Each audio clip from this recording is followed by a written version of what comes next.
Hello friends, welcome tips of day CAD CAM tutorials. पिछली video में हमने री रफ और रफ किया था और आपको बताया था कि जो छोटा टूल है उस पॉइंट पे जाता है, चलता है। ठीक है, और इस पॉइंट पे हमारा मटेरियल जिस पॉइंट पे रह जाता है, तो इस पॉइंट पे हमारा टूल थोड़ा सा ही रन किया है और ये हमारा 25 mm का था। Out of it selection, focus section को 0 करने के बाद चला रहे हैं। अभी इसका डिस्टेंस भी देख लेते हैं कितना है।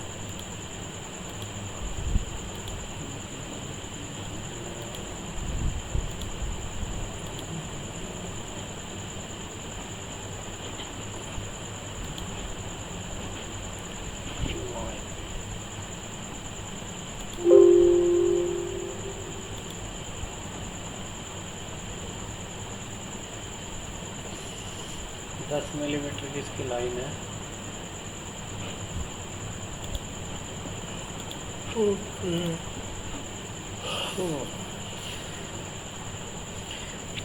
इसके होल का सर्कल चेक करते कितना है।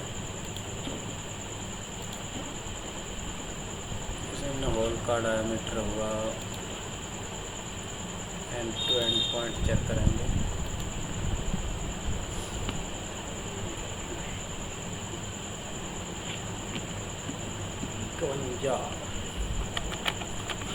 इसे चेक कर लेते हैं एक बार।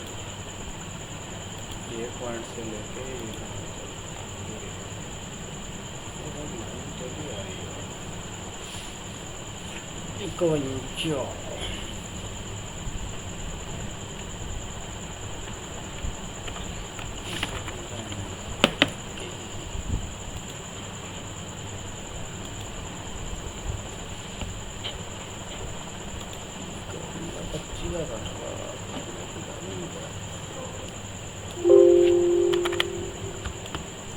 तो अभी मैं कटर का साइज़ कम कर दूंगा। 20 डायमीटर इसका मैं कर दूंगा 20। तो अभी इसको जनरेट करेंगे।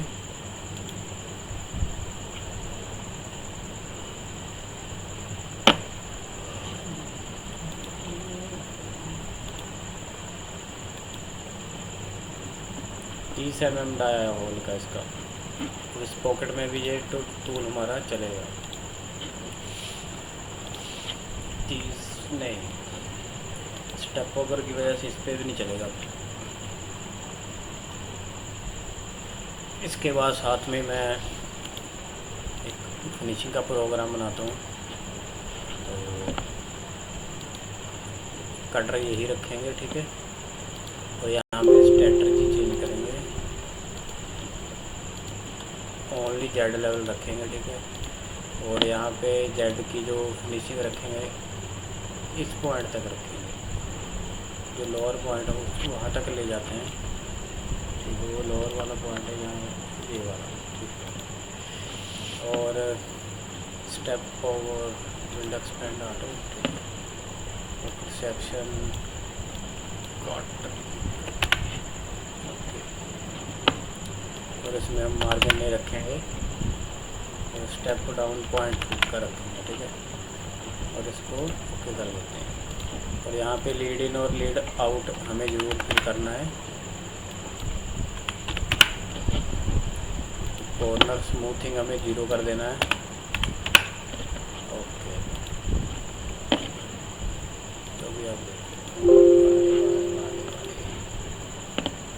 तो अभी आप देखोगे यहाँ पे इस पॉइंट पे जैसे ही मैंने कटर का साइज़ डाउन किया ना, तो आप देखोगे कि इस पॉइंट पे भी मटेरियल उसने कट करना शुरू कर दिया।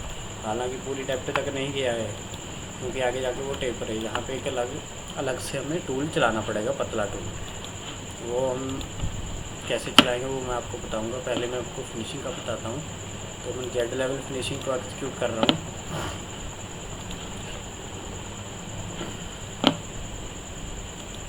अगर अलग से टूल चलाना है तो यहाँ पे ना एक कर्व बना ली जाए, क्रिएट ए कर्व, ठीक है। यहाँ पे जाओ, और यहाँ तक इसको ऐसे कर्व बना दो, ठीक है। ये बाउंड्री कर्व बन गई है यहाँ तक। और जब कोई छोटा टूल चलाना हो तो यहाँ पे अभी ये टेढ़ी बनी है, एक ट्रैक्शन में नहीं बनी है, इसको हम खुद से रीएडिट करेंगे। इसको कट करके ना टॉप व्यू पे दोबारा बनाएंगे।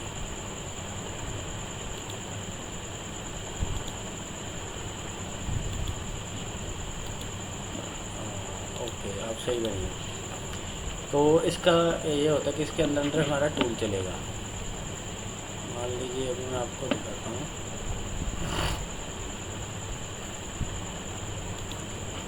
ये बाउंड्री कर्व मैं ये सिलेक्ट करूँगा, ठीक है। कर्व मेरी सिलेक्ट हो गई और यहाँ से मैं इसका लेवल रखूँगा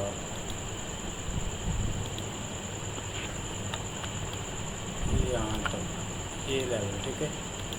41 mm इसका लेवल वगैरह। और यहाँ पे मैं कटर रख दूँगा अपना डायमीटर 6 मिलीमीटर का कटर यूज़ कर रहा हूँ, ठीक है, फ्लैट एंड मिल। तो मुझे पता है यहाँ पे कट करना है तो कट करना है, इसका मतलब।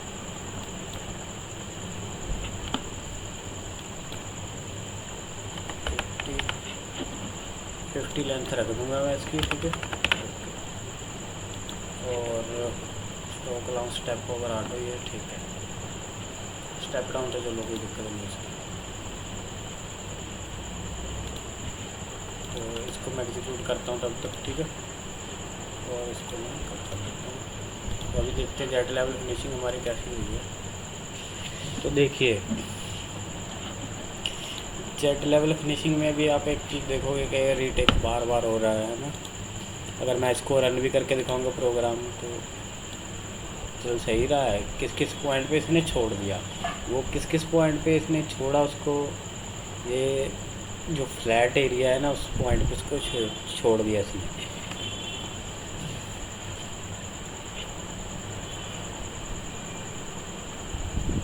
मतलब कंटिन्यू इसने फिनिशिंग नहीं की है, क्योंकि उसकी वजह ये कि हमारा कटर हम 3 का कटर यूज़ कर रहे हैं। कॉर्नर रेडियस 1 mm का है, ठीक है। और कटर भी बड़ा यूज़ कर रहे हैं। और हमने जेड लेवल फिनिशिंग सेलेक्ट की है, हमने 3D नहीं की। अगर 3D करते तो अलग होती, या 3D कर्व फिनिशिंग हो गई, या फिर ऑप्टिमाइज्ड जेड लेवल हो गई, ये दोनों एक साथ होती हैं, ठीक है। या तो ये वाली करें हम। और आप देखोगे इस पॉइंट पे छोड़ दिया रीटेक को। दूसरा रीज़न इसका ये कि इसमें हमने, ये तो मिक्स में ही है, लाइन वर्क करती है।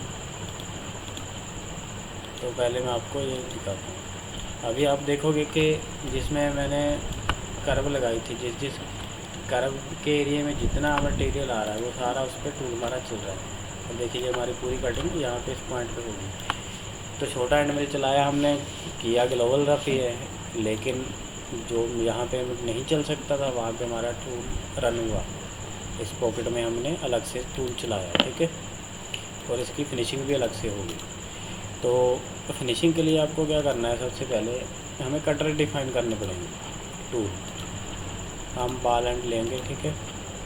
और यहाँ पे मैं 10 मिलीमीटर का ही बॉल चूज़ करूँगा। यहाँ तो अगर आपको कटर करना है हम फ्लैट कटर भी यूज़ कर सकते हैं, ठीक है।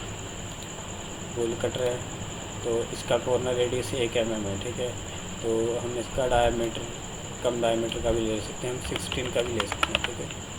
16 का लेके और इसके डायमीटर इंसर्ट हम 0.8 1 2 ऐसे भी आती है। हम 2 का रेडियस मान के चलते हैं, ठीक है।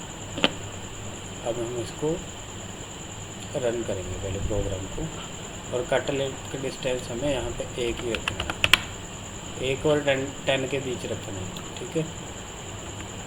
1 ही रखना है, वैसे तो 30 तो रखना ही नहीं है। उसकी वजह से ये रीटेक बार बार लेता है। और इसके बाद जिस पॉइंट पे रह जाए, अब ये 3D प्रोफाइल है तो इसको हम 3D कर्व में कर सकते हैं। मान लो अगर आप पूरा मॉडल नहीं सिलेक्ट करते, हम इसको सिलेक्ट करते हैं, यहाँ से हम सरफेस क्रिएट कर सकते हैं ग्रुप, ठीक है। मान लीजिए आपको लग रहा है कि मेरा टूल यहाँ पे नहीं चलेगा, है ना। तो उस पॉइंट का आप सिलेक्ट करते जाओ 1 by 1, ठीक है। यहाँ तो ऐसे कर लो या फिर इसका एक और ऑप्शन है, इसको सारे को सिलेक्ट करो, ठीक है। सारा सिलेक्ट हो गया। अब जिस पॉइंट में मुझे टूल नहीं रन करना, मान लो यहाँ पे नहीं करना, मुझे पता है इस पॉइंट पे मेरा फ्लैट टूल चल जाएगा, ठीक है ना। और मुझे इस पर भी पता है फ्लैट चल जाएगा। जो जो एरिया फ्लैट है उसको अनचेक कर दो, वहाँ पे तो खुद ही चल जाएगा मेरा टूल, उसमें मुझे प्रॉब्लम आएगा नहीं। जो 3D में आ रहा है उसको अनचेक करके हम चला सकते हैं आराम से। और अगर देखा जाए तो जेड लेवल में हमारी ये वाली फिनिशिंग हो जाएगी साइड वॉल वाली, और ये वाली हो जाएगी। हम इसको भी अनचेक कर सकते हैं, ये वाली, ठीक है। तो इसकी फिनिशिंग करने के लिए हमें अलग अलग टूल चलाने पड़ेंगे, एक टूल से नहीं होगी, क्योंकि इसका डायमीटर बहुत ज़्यादा है।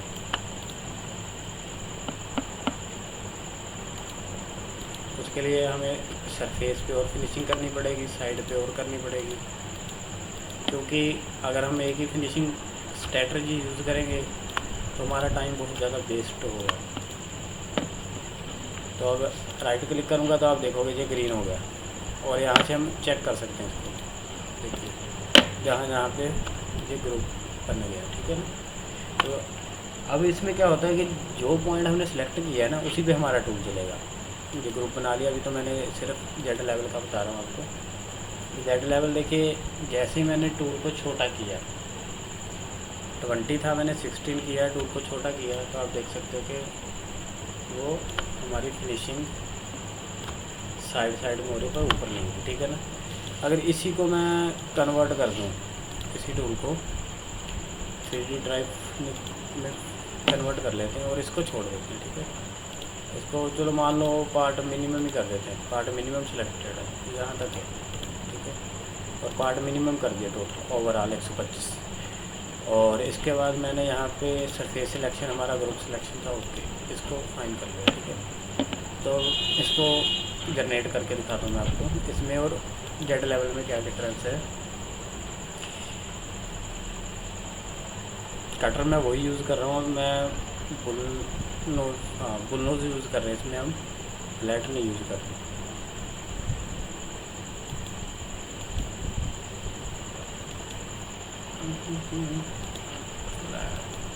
तो पॉकेट सेक्शन आपको पता चल गया होगा कि कैसे आपको, जहाँ पे पर्टिकुलर आपको पता है कि हमारी एक छोटी पॉकेट है और बाकी बड़ा साइज है, उसको आपको बस कर्व लगानी है, बाउंड्री कर्व लगा के यहाँ पे बाउंड्री कर्व सेलेक्ट करना है आपका टूल, उसी के अंदर चलेगा, बाहर नहीं चलेगा।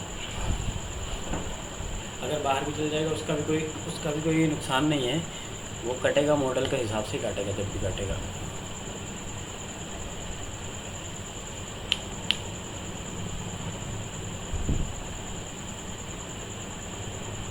जो इसके इंटरनल है इस पॉइंट पे है, इस पॉइंट पे एक छोटा टूल चलेगा फिनिशिंग के लिए, वो मैं आपको एक अलग चीज़ करके दिखाता हूँ। आई थिंक ये मॉडल 3D हो जाएगा। तो देखिए ये वही कटर है, 16 का ही है, और इसमें और जेड लेवल में कितना फ़र्क है। तो देखोगे ये पूरी फुल फिनिशिंग कर रहा है इसकी, ठीक है ना। अब देखोगे कि इसका पूरा फिनिश किया, इसमें फुल फिनिशिंग इसको, लेकिन इसमें भी एक चीज़ का हमें ध्यान रखना होता है। तो ये 3D ड्राइव कर्व फिनिशिंग है, देखो ये पूरा चलने की कोशिश कर रहा है कि मैं चलेगा, पर मटेरियल भी ये छोड़ेगा, जिस पॉइंट पे इसको नहीं चलना ये छोड़ देगा। अगर जिस पॉइंट पे मटेरियल टूल कटर नहीं चलना है वहाँ पे चल के ये मटेरियल ज़्यादा काट देगा, ऐसे भी हो सकता है। लेकिन ये मटेरियल ज़्यादा काटने की संभावना बहुत कम होती है इसकी, ये मटेरियल छोड़ देगा। जैसे जिस पॉइंट पे, अगर मान लो इसी पॉइंट पे हमें फिनिशिंग करना है ना, तो हमें क्या करना है, मान लो इसको सिलेक्ट कर लें, कॉपी करके यहाँ पे पेस्ट कर रहा हूँ, ठीक है। और यहाँ पे अभी कॉर्नर भी शार्प हैं। अगर टॉप व्यू में हम देखें, देखिए देखा जाए तो यहाँ पे कुछ हल्का सा टेपर में और फ्लैट भी है, कॉर्नर उसमें भी है। और यहाँ पे हमें क्या यूज़ करना होता है कि हम फ्लैट एंड में यूज़ करके देखते हैं, ठीक है। तो फ्लैट में से ड्राई फिनिशिंग होती नहीं है शायद। यहाँ पे हम कटर यूज़ करेंगे 10 mm का, ठीक है। बाकी कंडीशन वही रखूँगा मैं। और यहाँ से ग्रुप सिलेक्शन करूँगा मैं न्यू। यहाँ पे आपको विंडो पे करना है राइट क्लिक न्यू, और हम सिर्फ इसी की फिनिशिंग करेंगे, ठीक है, जो इसकी लेयर है ये वाली। तो ड्राइव कर फिनिशिंग में ये चीज़ है, बेनिफिट है इसका कि आप जिस सरफेस को सिलेक्ट करोगे ना आप उसी पे वर्क कर सकते हो।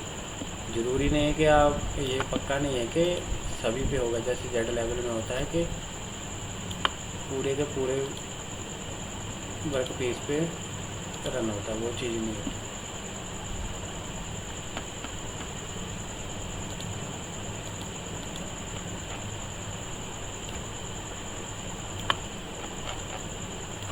आप इसको जूम करके भी देख सकते हैं कि किस पॉइंट पे आपका टीम बदल होती है।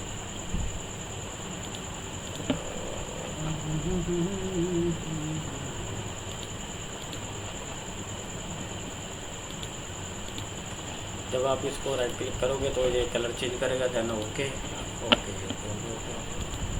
चलो अब देखते हैं। फ्लैट में से ऐसी प्रॉब्लम होती है कि वो थोड़ा सा लाइनिंग छोड़ता है फ्लैट एंड में।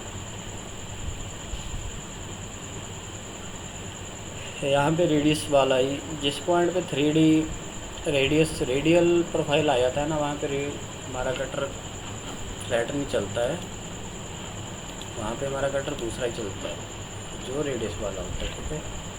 अभी देखो जिस पॉइंट पे मैंने चलाया उसी पॉइंट पे चल रहा है। और 10 का किया ना, इसको अगर मैं 6 का कर दूँ और फ्लैट की जगह इसको कर दूँ मैं 6 मिलीमीटर, कॉर्नर रेडियस कर दूँ 0.1 mm का कर देते हैं, यहाँ पे 8 का कर देते हैं, ठीक है जी। तो अभी देखना इसकी प्रोफाइल फ्लैट करने से और रेडियस करने से ना इसका स्टेप ओवर चेंज हो जाता है, जिसकी वजह से इसकी काटने की स्ट्रेटजी अलग हो जाती है।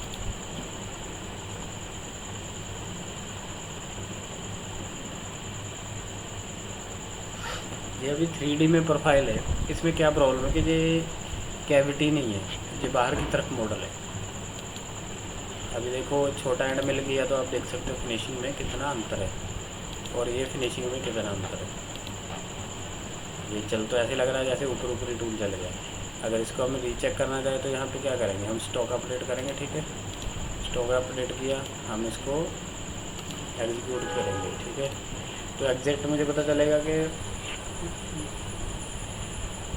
जब मैं अपना टूल फाइनल टूल रन कर रहा हूँ मेरा स्टॉक कैसा दिखेगा ना।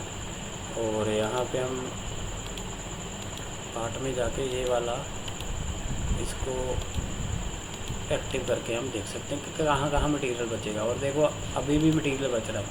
ये 3D थर्ड वाला है, थर्ड टूल पाथ है जिसको मैं फिनिश किया था, और उसमें भी मटेरियल बच रहा है। तो अभी देखो किस किस पॉइंट पे फाइन फिनिशिंग करने के बाद मटेरियल बचा, क्योंकि हमारा कटर बड़ा था 16 mm का ना।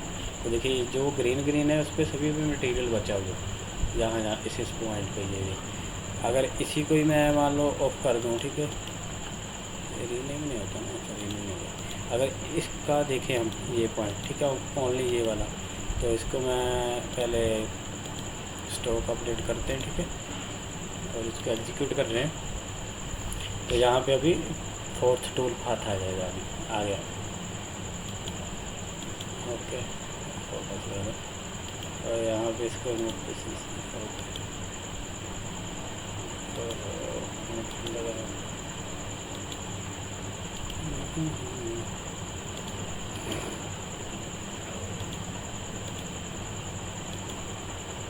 तो यहाँ पे अभी आप देख सकते हो कि कितना मटेरियल है, ठीक है, छोड़ा इसने, क्योंकि इसकी प्रोफाइल थोड़ी सी चेंज है। और इसमें आप देखोगे कि ज़्यादा मटेरियल छोड़ा इसने, इस पॉइंट पे कितना मटेरियल छोड़ा हुआ है इसने, ठीक है ना। ये देखो आपको इससे आइडिया हो जाएगा। तो जब भी आप फाइनल टूल पाथ चलाओ, ये 5 एक्सिस में होगा क्योंकि इसकी टेपर थोड़ी सी अलग है इसलिए। और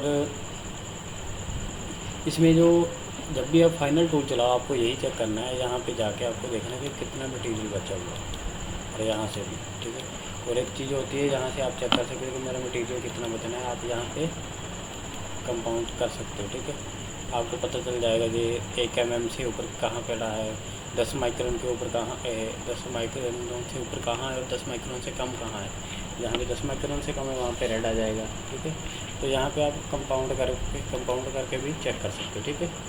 तो दोस्तों अगर आप ये वीडियो आपको हेल्पफुल लगा हो तो प्लीज़ लाइक एंड शेयर करें और चैनल को सब्सक्राइब करें। आपका बहुत बहुत शुक्रिया। Thank you.